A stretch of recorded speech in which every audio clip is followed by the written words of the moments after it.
Welcome to our third video. এর আগের ভিডিওতে আমরা লেন্থ ফান্ডামেন্টাল ইউনিট সম্পর্কে বিস্তারিত আলোচনা করেছি। This is our third video. এখানে আমরা টাইম নিয়ে আলোচনা করব। টাইম আর মাস আমাদের বাকি রয়েছে। তো সবার আগে টাইমের কথায় আসা যাক। দেখো, টাইমের concept of time, concept of flowing of time, সময় যে আস্তে আস্তে এগিয়ে যাচ্ছে অতীত থেকে ভবিষ্যতের দিকে, ফ্রম পাস্ট টু ফিউচার, এই টাইমের কনসেপ্ট বোঝা একটু কঠিন আছে। অ্যাকচুয়ালি আমরা টাইম কখনো মেজার করি না, আমরা মেজার করি একটা টাইম গ্যাপ।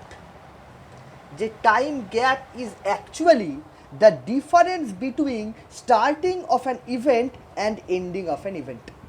তো অ্যাকচুয়ালি আমরা টাইম গ্যাপ মাপি বা টাইমের কতটা চেঞ্জ হলো সেটা মাপি, চেঞ্জ ইন টাইম মাপি যে কোনো ইভেন্টের। যেমন ধরো, আমি তোমাকে একটা এক্সাম্পল দিচ্ছি যে আমি তোমাদের এই ক্লাসটা 20 মিনিট নেব। 20 মিনিট কিন্তু কোনো টাইম নয়, 20 minute is actually A time gap. মানে আমি বলতে চাইছি যে যখন থেকে আমি শুরু করলাম আর যখন আমার এই ক্লাস শেষ হলো, মানে starting point and ending point of this special event is about 20 minute. তার মানে আমরা বলতে পারি this 20 minute is equal to delta tea or change in time or time gap. এই টাইম গ্যাপকে আমি বলবো এন্ডিং অফ দ্য ইভেন্ট, ঘটনাটা শেষ হলো কখন, minus starting of the event, ঘটনাটা শুরু হলো কখন। এর গ্যাপটা হচ্ছে ডেল্টা টি বা টাইম গ্যাপ বা 20 মিনিট। তো দেখো, আমরা যে কোনো টাইমকে মেজার করি কিন্তু অ্যাকচুয়ালি কোনো একটা ইভেন্টের টাইম গ্যাপ দিয়ে। অ্যাবসোলিউট টাইম বলে কোনো কিছু হয় না। যেমন ধরো, আমি একটা এক্সাম্পল দিচ্ছি। তোমরা সবাই জানো টাইমের ইউনিট হচ্ছে 3টে থাকে। আমরা জেনারেলি ওয়েল অ্যাকসেপ্টেড ইউনিট টাইমের হচ্ছে সেকেন্ড, সব থেকে well accepted, minute or hour. এরপরে তুমি ফার্দার আরও অনেকগুলো স্কুল অফ থট আছে অ্যাবাউট টাইম, ডে, ইয়ার ইত্যাদি ইত্যাদি, অনেক রকমভাবে টাইমকে মাপা যায়। আমি বলতে চাইছি, এখানে আমি যে টাইমের ইউনিট লিখলাম, ধরো আমি বলছি সেকেন্ড নিয়ে যদি আমরা কাজ করি, 1 সেকেন্ড। 1 সেকেন্ড কিন্তু actually is a time gap, not time. কোন ইভেন্টের টাইম গ্যাপ? 1 সেকেন্ড। মোটামুটি হিস্টোরিক্যালি দেখা হয় যে মনে করো তুমি একটা সিম্পল পেন্ডুলাম নিয়েছো। কি নিয়েছো? মনে করো তুমি একটা সিম্পল পেন্ডুলাম নিয়েছো। এই সিম্পল পেন্ডুলামের লেন্থ আমি ধরে নিলাম L, which is equal to 1 metre. বলছে হাইপোথেটিক্যালি, হিস্টোরিক্যালি, ইতিহাসের দিক থেকে দেখতে গেলে এই পেন্ডুলামকে ওর যে কোনো একটা এক্সট্রিম পজিশান থেকে অন্য এক্সট্রিম পজিশান, উল্টো দিকের এক্সট্রিম পজিশানে যেতে যে টাইম লাগবে, that time gap is called 1 second. কি বলছে? This is extreme position 1 and this is extreme position 2। আমি যদি এই পেন্ডুলামকে এক্সট্রিম 1 থেকে ছেড়ে দিই, তাহলে এরকম 2তে যাবে, আবার ব্যাক করবে, আবার যাবে, আবার ব্যাক করবে। আমরা সবাই জানি this kind of motion is called a periodic motion or SHM, simple harmonic motion বা পিরিয়ডিক মোশন হিসেবে আমরা এটাকে দেখতে পারি। এখান থেকে স্টার্ট করে 2-এ যাবে, আবার আসবে, আবার যাবে, আবার আসবে, আবার যাবে, আবার আসবে, অ্যান্ড সো অন। বলছে 1 সেকেন্ডের delta T is defined as time to cover extreme 1 to extreme 2। তার মানেটা কি দাঁড়ালো? একবার এক্সট্রিম 1 থেকে এক্সট্রিম 2তে যেতে যে time gap, that is defined as 1 second. এই 1 সেকেন্ড কাদের জন্য? কোন পেন্ডুলামের জন্য? বলছে যার লেন্থ ইজ 1 মিটার। যার লেন্থ ইজ 1 মিটার। তোমরা সবাই হয়তো জানো এটা আমরা কি করে বের করলাম। চলো আমরা বলেই দিই এটা আমরা কি করে বের করলাম বা কেন এই ডেফিনেশনটা নিলাম। তোমরা হয়তো জানো যে একটা সিম্পল পেন্ডুলাম যদি ভাইব্রেট করে বা এসএইচএম করে অ্যাবাউট ইটস মিন পজিশন, ও টাইম পিরিয়ড হচ্ছে টি, হুইচ ইজ 2π√L/g। এটাকে বলে টাইম পিরিয়ড। টাইম পিরিয়ড মানে কি বলো তো? টাইম পিরিয়ড মানে এক্সট্রিম 1 থেকে স্টার্ট করে আবার এক্সট্রিম 1-এ ফিরে আসতে যে টাইম নেয়। মানে এখান থেকে এখানে যাবে, আবার এখান থেকে এখানে আসবে, এই টোটাল টাইমটা হচ্ছে টাইম পিরিয়ড। মানে এখান থেকে আমি এখানে যাব, প্লাস এখান থেকে এখানে আসবো, টোটাল টাইমটা লাগবে হচ্ছে T, which is time period. তাহলে আমরা এখানে যে ডেল্টা টি ডিফাইন করেছি একটু লক্ষ্য করে দেখো, delta T is time to cover extreme 1 to extreme 2। এই এক্সট্রিম 1 থেকে স্টার্ট করে 2 অবধি যাবো। দেখো তো বাবা, এটা পুরো টাইম পিরিয়ডটার হাফ না? অবশ্যই তুমি যখন টাইম পিরিয়ড মাপছো তখন একবার এই যাচ্ছ আবার এই আসছো, এই দুটো মিলিয়ে টাইম পিরিয়ড বলছো। আর যখন আমি 1 সেকেন্ডকে ডিফাইন করছি তখন এভাবে বলছি যে এক্সট্রিম 1 থেকে এক্সট্রিম 2তে যেতে যা টাইম লাগে শুধুমাত্র একটা। সুতরাং that is time period by 2। দেখতেই পাচ্ছ এটা হয় পাই রুট এল বাই জি। তোমরা যদি একটু খেয়াল করো, এলকে যদি 1 মিটার বসিয়ে দাও, if we put L equal to 1 metre here, then the answer should be pi into root 1 by g. এটাকে ক্যালকুলেট করে দেখো, প্রায় 1 সেকেন্ডের কাছাকাছি আসবে। একটু ক্যালকুলেট করে দেখো, প্রায় 1 সেকেন্ডের কাছাকাছি আসবে। পাইকে যদি তুমি 3.14 ধরো আর জি হচ্ছে 9.8, রুট 9.8 ওই 3.14-এর কাছাকাছি আসবে, দেখবে 1 সেকেন্ড আসছে। তো হিস্টোরিক্যালি আমরা 1 সেকেন্ডকে এভাবে ডিফাইন করি যে একটা 1 মিটার লেন্থের পেন্ডুলামকে এক্সট্রিম 1 থেকে এক্সট্রিম 2তে যেতে যে টাইম নেবে সেই টাইম ইজ 1 সেকেন্ড। এইভাবেই আমরা পেন্ডুলাম ক্লকগুলো তৈরি করি। আশা করি সবার বাড়িতে, অনেকের বাড়িতেই আছে পেন্ডুলাম ক্লক বা গ্র্যান্ডফাদার ক্লক, যেগুলো দেখবে এইভাবে ঘোরে আর এর সঙ্গে ঘড়ির কাঁটাটা অ্যাটাচ করা থাকে। এইভাবেই ক্যালিব্রেট করা থাকে যে যখন এটা এক্সট্রিম 1 থেকে এক্সট্রিম 2তে যাবে তখন ঘড়ির কাঁটাটা 1 সেকেন্ড সরবে। এইভাবেই ক্যালিব্রেট করা থাকে ঘড়িটা, যে এখান থেকে এটা গেল, ঘড়ির কাঁটাটা 1 সেকেন্ড সরল। কিন্তু এইরকম সেকেন্ড ডেফিনেশনে বেশ কিছু গন্ডগোল আছে। গন্ডগোল আছে কীরকম? ধরো আমি বলছি টেম্পারেচার বা এয়ার ড্র্যাগ, এই সমস্ত এফেক্টগুলো তুমি কিন্তু চেঞ্জ করতে পারবে না। কীরকম? একটু এক্সাম্পল দেওয়া যাক। এই যে এটা এক্সট্রিম পজিশন 1 থেকে এক্সট্রিম পজিশন 2তে যাচ্ছে, এর মাঝখানে যদি এয়ার থাকে তাহলে এয়ার তোমাকে অপোজ করবে। অপোজ করলে যে টাইম লাগার কথা তার থেকে একটু বেশি টাইম লাগবে। সুতরাং এয়ার ড্র্যাগ মাঝখানে থাকলে তোমাদের ক্যালকুলেশন ভুল হয়ে যেতে পারে। আচ্ছা ধরো টেম্পারেচার, গরমকালে টেম্পারেচার যখন অনেক বেড়ে যায়, হতেই পারে এই লেন্সটা একটু বেড়ে গেল, এই লেন্সটা একটু বেড়ে গিয়ে আর 1 মিটার থাকলো না। সুতরাং এই ক্যালকুলেশানে এলের ভ্যালু বেড়ে যাওয়ার জন্য টাইম গ্যাপটাও বেড়ে গেল 1 সেকেন্ডের থেকে বেশি। এরকম অনেক সমস্যা আছে এই ডেফিনেশানে, যেখানে আমি পেন্ডুলাম দিয়ে টাইমকে ডিফাইন করছি। এই জন্য টাইম ডেফিনেশানের আরও ফাইন স্ট্রাকচার চলে আসে। কীরকমভাবে আসে দেখো, বলা হচ্ছে সব থেকে ফাইনেস্ট স্ট্রাকচারে আমি যেভাবে টাইম ক্যালকুলেট করতে পারি, that is called atomic clock. Atomic clock ব্যাপারটা কি, এটা নিয়ে আমি ছোট্ট একটু কথা বলে বেরিয়ে যাব, খুব বেশি কথা নয়। দেখো, তুমি নিশ্চয়ই জানো, যদি একটা অ্যাটমিক স্ট্রাকচারকে ভাবো, যে কোনো একটা অ্যাটমের স্ট্রাকচারকে ভাবো, তাহলে তোমরা হয়তো সবাই জানো বা পড়ছো এখন, যে এই হচ্ছে একটা অ্যাটমিক স্ট্রাকচার। এর সেন্টারে যেটা আছে সেটা নিউক্লিয়াস, আর তার চারপাশে বিভিন্ন রকম অরবিট কাজ করছে। এইগুলো হচ্ছে অরবিট। এই অরবিটে সব ইলেকট্রনরা ঘোরে। প্রথম অরবিটকে আমরা বলি n=1 অরবিট। আশা করি তোমরা সবাই জানো, এই n=1 অরবিটে থাকতে গেলে তোমার মধ্যে যে এনার্জি থাকতে হবে, দ্যাট ইজ -13.6 ইলেকট্রন ভোল্ট। তোমরা না জানলেও পরবর্তীকালে শিখবে যে n=1-এ তোমাকে যদি থাকতে হয় তাহলে তোমার এনার্জি হতে হবে এত। n=2-তে যদি তুমি চলে আসো তাহলে তোমার এনার্জি কত হতে হবে তুমি নিশ্চয়ই জানো, -13.6/2²। n=3-তে যদি চলে আসো তাহলে তোমার এনার্জি হবে E3, -13.6/3²। এইভাবে প্রত্যেকটা অ্যাটমিক অরবিটালের এনার্জি তৈরি হচ্ছে। এনার্জির general formula En, which is -13.6/n² electron volt. আমার এটা বলার কারণ কি? আমার এটা বলার কারণ, লক্ষ্য করে দেখো, ইলেকট্রনগুলো কিন্তু অ্যাটমের মধ্যে যে কোনো জায়গায় ইচ্ছামতো থাকতে পারছে না। কতগুলো স্পেসিফাইড অরবিটেই ইলেকট্রনগুলো থাকতে পারছে, যার একটা স্পেসিফাইড এনার্জিও রয়েছে।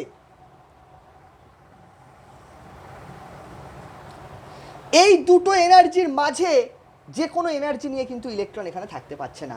এদের বলা হয় discrete atomic state.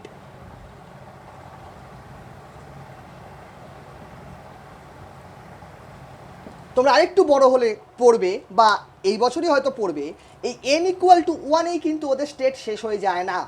n equal two ওয়ানকে যদি আরও ফাইন স্ট্রাকচারে ভাবা যায় তাহলে এর মধ্যে আরও অরবাইটালের কনসেপ্ট আসবে, SPDF, এটা আরও অনেকগুলো ভাগে ভেঙে যাবে, আরও অনেকগুলো ছোট ছোট এনার্জি স্টেটে ভেঙে যাবে। তো এদের আমি একসাথে বলি ডিসক্রিট অ্যাটমিক স্টেট। অ্যাটমের ইলেকট্রন যে কোনো একটা স্টেটে থাকতেই পারে ওর এনার্জির ওপর বেস করে, ঠিক আছে? কেউ যার এনার্জি -13.6 সে n ইকুয়াল টু ওয়ানে থাকবে, যার এনার্জি -13.6/4 সে n ইকুয়াল টু টুতে থাকবে, যার এনার্জি -13.6/9 সে n ইকুয়াল টু থ্রিতে থাকবে। এবং এই প্রত্যেকটা এনার্জির ওপর বেস করে এদের স্টেট তৈরি হলো। এই স্টেটে একটা স্টেট থেকে আরেকটা স্টেটে যেমন ইলেকট্রনগুলো মুভ করতে পারে, তেমনি ওপরের স্টেট থেকে নিচের স্টেটেও ইলেকট্রনগুলো যাওয়া আসা করতে পারে। এদেরকে আমরা বলি ট্রানজিশন অফ ইলেকট্রন, ইলেকট্রনের যাওয়া আসা। ঠিক তেমনি জেনে রাখো, এরকম যেমন ইলেকট্রনের অনেকগুলো অ্যাটমিক স্টেট আছে, ঠিক তেমনি অনেকগুলো অ্যাটমকে যখন একসাথে রেখে দেওয়া হয় তাদেরও অনেকগুলো স্টেট তৈরি হয়। এদেরকে আমরা বলি হাইপার ফাইন গ্রাউন্ড স্টেট। যেমন ধরো তোমরা জানো n ইকুয়াল টু ওয়ানটাকে আমরা বলছি গ্রাউন্ড স্টেট,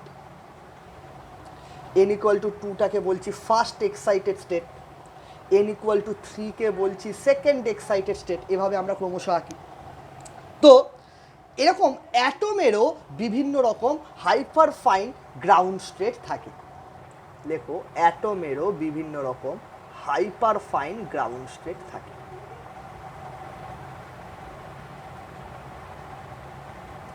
যে কোনো জায়গায় যে কোনো অ্যাটম যে কোনো এনার্জি নিয়ে থাকতে পারে না।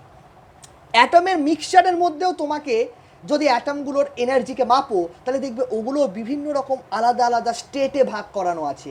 তাদেরকে আমরা হাইপার ফাইন গ্রাউন্ড স্টেট বা হাইপার ফাইন স্টেট বলবো। গ্রাউন্ড স্টেট মানে লোয়েস্ট পসিবল এনার্জি। বলা হচ্ছে সিজিয়াম 133 অ্যাটমের এরকম গ্রাউন্ড স্টেটে দুটো আলাদা আলাদা হাইপার ফাইন লেভেল আছে। আমি যদি গ্রাউন্ড স্টেটকে ওদের দেখাতে চাই, গ্রাউন্ড স্টেটে ওদের দুটো এরকম আলাদা আলাদা হাইপার ফাইন লেভেল আছে, লেভেল 1, লেভেল 2। গ্রাউন্ড স্টেটেই একেবারে লোয়েস্ট পসিবল এনার্জিতেই কিন্তু এই দুটো আলাদা আলাদা স্টেট আছে। বলছে সিজিয়াম 133 অ্যাটম, এটা একটু হায়ার এনার্জি স্টেট, এই জন্য এটাকে সিজিয়াম স্টার দিয়ে লেখা হয়। এটা গ্রাউন্ড এবং লোয়ার এনার্জি স্টেট, এই জন্য এটাকে শুধু সিজিয়াম দিয়ে লেখা হয়।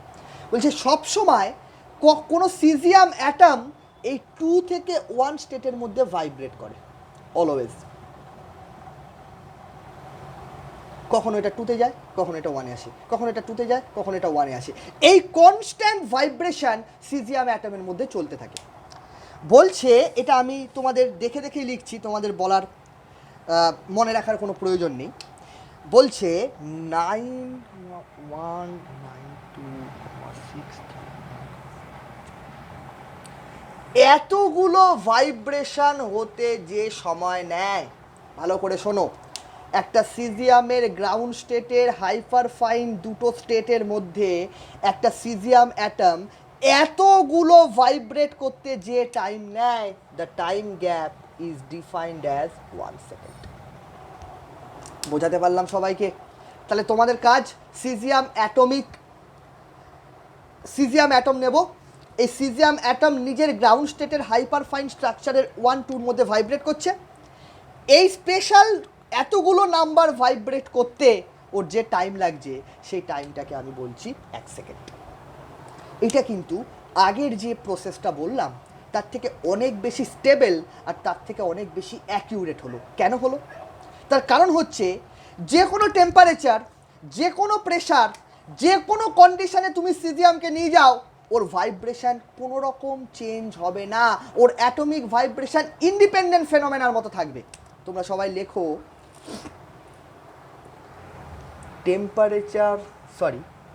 vibration between two state, vibrations between two state of cesium atom is an independent phenomena, স্বাধীন ঘটনা। মানে কি? মানে এর ওপর টেম্পারেচার, প্রেশার থেকে শুরু করে কোনো রকম কারুর কোনো এফেক্ট নাই। এই জন্য তুমি যে কোনো জায়গায় নিয়ে যাও, যে কোনো কন্ডিশনে নিয়ে যাও, এতগুলো ভাইব্রেশনের গ্যাপ সবসময় 1 সেকেন্ডই থাকবে। আনলাইক ওইখানে দেখো লেন্থ চেঞ্জ হয়ে যাচ্ছিল, ওখানে জি চেঞ্জ হয়ে যাচ্ছিল, এখানে কিন্তু সেটা হবে না। এই জন্য অ্যাটমিক ক্লক অনেক বেশি হাইপার ফাইন এবং অনেক বেশি accurate rather than any other time calculation. So এই গেল আমাদের সেকেন্ডের বিষয়। আমাদের ইন্ডিয়ান স্ট্যান্ডার্ড টাইমে দেখানো যায় এই অ্যাটমিক ক্লক আমাদেরও এখানে রাখা আছে, national physical laboratory NPL new দিল্লিতে রাখা আছে। সিজিয়াম ছাড়াও আমরা রুবিডিয়াম বেসিসেও রুবিডিয়াম বেসিসেও আমরা রুবিডিয়ামের মধ্যে এই ভাইব্রেশনটা দেখা যায়, রুবিডিয়াম বেসিসেও আমরা অ্যাটমিক ক্লক বানাতে পারি। Very good. আশা করি টাইম সম্পর্কে আমরা বুঝতে পারলাম। টাইম হচ্ছে অ্যাকচুয়ালি কোনো ইভেন্টের টাইম গ্যাপ। এই ইভেন্টের যেমন ধরো এখানে এতগুলো ভাইব্রেশন হচ্ছে একটা ইভেন্ট, এটাকে আমরা ইভেন্ট বলবো। এই ইভেন্টটা ঘটতে যে টাইম গ্যাপ হলো সেটাকে আমরা ডিফাইন করছি 1 সেকেন্ড অ্যান্ড সো অন। এর ওপর ডিপেন্ড করে আমি সব কিছু তৈরি করছি। এ গেল টাইম। নেক্সট চলে আসি মাস। মাস নিয়ে আমি বিশেষ কিছু আলোচনা করব না, আমি শুধু স্মলেস্ট আর লার্জেস্ট এই দুটো ইউনিট একটু বলে দেবো। মাসের কথায় যদি আসো, মাস আমরা মাপি জেনারেলি কেজি, গ্রাম ইত্যাদি ইত্যাদি দিয়ে, অথবা গ্যাসিয়াস স্টেটে মোল নাম্বার দিয়েও মাপি। আমি তোমাদের এত কিছু বলবো না, আমি শুধু তোমাকে স্মলেস্ট পসিবল মাসটা কি এটা জানতে চাইবো, এবং এটা থেকেই তোমাদের প্রশ্ন আসবে এলে।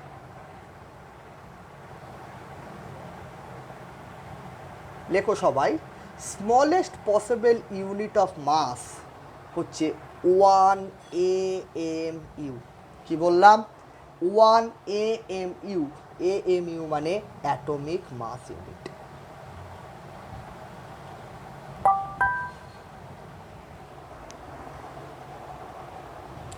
AMU মানে অ্যাটমিক মাস ইউনিট। এটা মানে কি? 1 AMU মানে মাস অফ 1 নিউক্লিয়ন। নিউক্লিয়ন কারা? নিউক্লিয়ন হচ্ছে তারা যারা নিউক্লিয়াসে থাকে। মাস অফ 1 নিউক্লিয়ন মানে mass of 1 proton or mass of 1 neutron is 1 AMU। এটা আমরা মাপি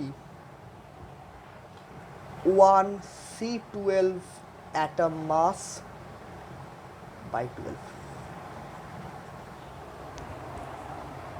ওকে, এটাকে আমরা কার্বন 12 স্কেল বলি। দেখো আমি কি করলাম, আমি ইলেকট্রনের মাসকে নেগলেক্ট যদি করে নিই, তাহলে একটা কার্বন 12 অ্যাটমের মাসের মধ্যে ওর মধ্যে যে 12টা নিউক্লিয়ন আছে সবার টোটাল মাস পাবো। তাকে যদি 12 দিয়ে ভাগ করে দিই তাহলে একটা নিউক্লিয়নের অ্যাভারেজ মাস পাবো। এর ভ্যালু তোমরা দেখো 1.66 ইন্টু 10⁻⁻27 কেজির মতো হয়। এই ভ্যালু অফ কেজিকে আমরা 1 AMU বলতে পারি। This is the smallest possible mass, এবং এই মাসটা দিয়েই আমরা যে কোনো নিউক্লিয়াস বা অ্যাটমিক মাসকে রিপ্রেজেন্ট করি। লিখে রাখো, it is represented as atomic or nuclear mass. Okay, so mass সম্পর্কে আমরা এত কিছু এইটুকুই শিখব। এবারে আমরা নেক্সট ভিডিওতে আলোচনা করব, বলেই দিচ্ছি, সেটা হচ্ছে ডাইমেনশনাল অ্যানালিসিস। একটা ইকুয়েশনকে আমরা বিভিন্ন রকম ডাইমেনশন দিয়ে দেখতে চাইব। তো এ প্রসঙ্গে তোমাদের কথা বলে রাখি, তোমাদের সিলেবাসের যা স্ট্রাকচার তাতে তোমরা 3টে ডাইমেনশন মাথায় রাখবে, দ্যাট ইজ মাস, লেন্থ, যে 3টে নিয়ে আমরা আলোচনা করলাম, অ্যান্ড টাইম। এই MLT এই 3টে ডাইমেনশন দিয়ে যে কোনো কোয়ান্টিটি বা যে কোনো ইকুয়েশনকে আমরা লিখতে চাই। আমাদের নেক্সট ভিডিওতে আমরা dimensional analysis and correctness of dimensional analysis এটা নিয়ে আলোচনা করব। Thank you.